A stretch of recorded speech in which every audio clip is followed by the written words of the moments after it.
જે સમાજમાં કઈક તત્વ પડ્યું હોય સાહેબ, નથી લાગતું તમને? કહેવાનું મન થાય સાહેબ, વારે વારે કહેવાનું મન થાય. ઓલી જસમા ઓડણ હાલી જાતી હોય અને પાટણનો ધણી ખાલી છેડો પકડે, એનો પાલવ પકડે અને કેડમાંથી કટારી કાઢીને જસમા ઓડણ ખાલી એમ કહેવાય કે ઈ પાટણના ધણી સિદ્ધરાજ જયસિંહ ને એમ કહેતી હોય કે એ સિદ્ધરાજ, આજ તે જસમાનો પાલવ અભડાવ્યો છે, જસમાનું ઓઢણું અભડાવ્યું છે, તો સાંભળી લે, હું જસમા ઓડણ તને કહું છું, આ કેડમાંથી કટાર કાઢી છે અને આ કટાર મારા પેટમાં નાખું છું અને મરતા મરતા તને શ્રાપ આપું છું કે તારા પાટણની અંદર જે સહસ્ત્રલિંગ તળાવ બનાવ્યું છે, એ તળાવ કોઈ 32 લક્ષણો પુરુષ આવીને એનું બલિદાન ન આપે ત્યાં સુધી તારા પાટણની પ્રજાને પાણી નહીં મળે. જા બાપ, અને આટલો શ્રાપ આપી દે અને જસમા ઓડણ પોતાનો પ્રાણ તેચી દે અને પાટણના તળાવમાં સાહેબ પાણી પેદા ન થાય. એ જોશીડા બોલાવે, જોશ જોવરાવે અને જોશીડા એમ કહે કે આમ જો બાપ, આમાં કોઈ 32 લક્ષણો પુરુષ આવીને બલિદાન આપે તો તારા પાટણની પ્રજાને પાણી મળે. સાહેબ, પાટણ તાબાના ગામડામાં ઢોલીના ઢોલ વાગવા માંડે અને હાથ પડાવી દે છે કે જે 32 લક્ષણો હોય પાટણમાં હાજર થાય, 32 લક્ષણો પાટણમાં હાજર થાય. અને ઈ ઢોલીના ઢોલ જેથી ધોળકાની બજારમાં વાગે અને દલિતનો દીકરો, મેઘવાળનો દીકરો સાહેબ વીર મેઘમાયો જેથી ધોળકાની બજારમાં આટા મારતો હોય અને એના કાને જેથી હાથ પડી જાય કે 32 લક્ષણાની જરૂર પાટણને છે, અને ઈ વીર મેઘમાયો એમ કહેવાય કે પાટણ બાજુ હાલતો થઈ જાય અને અહીંયા જઈને સિદ્ધરાજ જયસિંહને કહે છે કે એ સિદ્ધરાજ બાપ, તારા ઢોલીના ઢોલ વાગ્યા છે અને મારા કાને હાથ સંભળાણા છે કે 32 લક્ષણા પુરુષની પાટણને જરૂર છે, તો સાંભળી લે, હું રનોડા ગામનો મેઘવાળનો દીકરો અને વીર મેઘમાયો મારું નામ છે, હું કામ છે ઈ કે.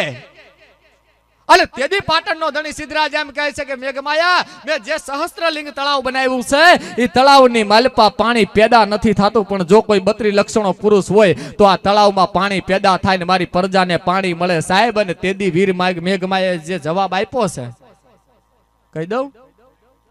તેદી વીર મેઘભાઈએ એટલું કીધું કે પાટણના ધણી, હું રયત કહેવાઉં, રાજા હામું જાજુ બોલાય નહીં, નાના મોઢે જાજી વાત ન કરાય, પણ સાંભળી લે પાટણના ધણી, આજ હું દલિતનો દીકરો, મેઘવાળનો દીકરો વીર મેઘમાયો તને કહું છું કે આમાં જો હું બલિદાન આપું તો એમ કહેવાય કે તારી પાટણની પ્રજાને પાણી મળે કે હા.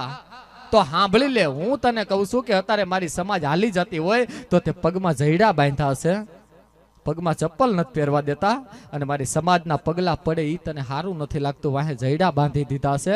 તો સાંભળી લે, કદાચ તારા તળાવમાં દલિતનો દીકરો બલિદાન આપે ને લોહી રેડે તો તારી પ્રજાને ગળે પાણી ઉતરશે ખરું? તેથી પાટણના ધણીએ એટલું કીધું હતું કે એને મારે કાંઈ ન જોવાનું હોય, મને મારા પાટણથી મતલબ, મને મારા તળાવથી મતલબ અને મને મારા પાટણની પ્રજાથી મતલબ. અને તેદી વીર મેઘમાયો સાહેબ છાતી ઠોકી અને દાંત કાઢીને બોલ્યો તો કે એ નાના એવડા પાટણના ધણી, સાંભળી લે બાપ, તને જો તારી પ્રજાથી ને તારા પાટણથી મતલબ હોય ને તો હું મેઘવાળનું ધાવણ ધાવીને મોટો થયો છું, હું મેઘવાળનો દીકરો છું. તને તારા પાટણથી મતલબ હોય ને તો મને મારા સમાજથી મતલબ છે.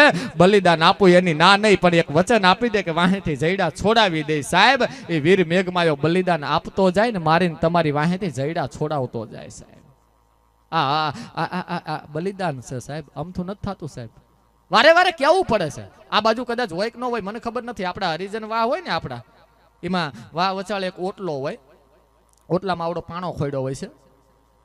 શુક્રવારના દાડે આપણે એને બાજરાનો રોટલો વચ્ચેથી કાપી અને એના ગળામાં નાખીને ચડાવતા હોય છે. આપણે જેને અજય પાળ કેવી છે, હોય કે ન હોય? હોય ને સાહેબ, એ અજય પાળ હરિજન વાહમાં પૂજાય છે, પણ એ સાહેબ કોઈ વણકર કે સમાજનો દીકરો નથી સાહેબ. એ કોણ છે ને સાહેબ, એ હજી આજના યુવાનોને ખબર નહીં હોય સાહેબ. એ વણકર કે ચમારનો દીકરો ન હોય છતાં એમ કહેવાય કે હરિજન વાહમાં બેઠો હોય એટલે યુગોથી પૂજાતો હોય સાહેબ, વર્ષોથી પૂજાતો હોય. એનું કારણ એક જ છે કે વીર મેઘમાયો જેથી બલિદાન આપ્યું ને તેથી સિદ્ધરાજ જયસિંહ ફરી ગયો તો અને કોઈ હાથ પાડવા નહોતું ગયું, જઈડા છોડી નાખો. અને અહીંયા પાલન નામનો રાજપૂત સાહેબ સિદ્ધરાજ જયસિંહનો સિપાઈ હતો, એ ઉભો થઈને સિદ્ધરાજને કહે છે કે ભલા માણા ક્ષત્રિયનો દીકરો થઈ અને વચન આપ્યા પછી ભલા માણા મોતને વાલું કરી લેવાય, પણ વચન કોઈ દી ન ચૂકાય, આ ક્ષત્રિયનો ધર્મ કહેવાય. હા ભલે લે, તારા પાટણમાંથી કોઈ હાથ ન પાડે ને એની પરવા નથી, પણ હું રાજપૂતનો દીકરો છું અને આ સમાજ હાટું હું હાથ પાડવા જાય. સાહેબ, ઘોડા માથે પલાણ થાય અને ઈ પાલન નામનો વ્યક્તિ એમ કહેવાય કે ગામો ગામ હાથ પાડવા જાય છે કે જઈડા છોડી નાખો, જઈડા છોડી નાખો, જઈડા છોડી નાખો. 8-9 વાગ્યાનું ટાણું થાય છે, આખો દી થાક્યો હોય, ભૂખ લાગી હોય અને તેદી એમ કહેવાય કે પોતાની સમાજમાં જાય છે ને એમ કહે છે કે મને હોવા માટે ઓટલો ને ખાવા રોટલો આપો. તો એની સમાજ એમ કહે છે કે જે મેઘવાળ માટે હાથ પાડે ને એને અમારા નેહડામાં આવકારા ન હોય સાહેબ. અહીંયા જાકારો મળે, બીજે જાકારો મળે. રાજપૂતના દીકરાને બધે જાકારો મળે છે ને છેલ્લે હરિજન વાહમાં આવીને એમ કહે છે કે મારા બાપ તમારી હાટુ હાથ પાડ્યા છે, બધે જાકારો મળ્યો, છેલ્લે હરિજન વાહમાં આવ્યો છું. હવે ખાવા માટે રોટલો ને હોવા માટે ઓટલો આપો ને તો સારું કહેવાય સાહેબ. તેથી મેઘવાલના ભાઈઓ ભેગા થઈ એ પાલન નામના રાજપૂતને હોવા માટે ઓટલો ને ખાવા રોટલો આપ્યો તો ભલા માણા વાહ વચાળે.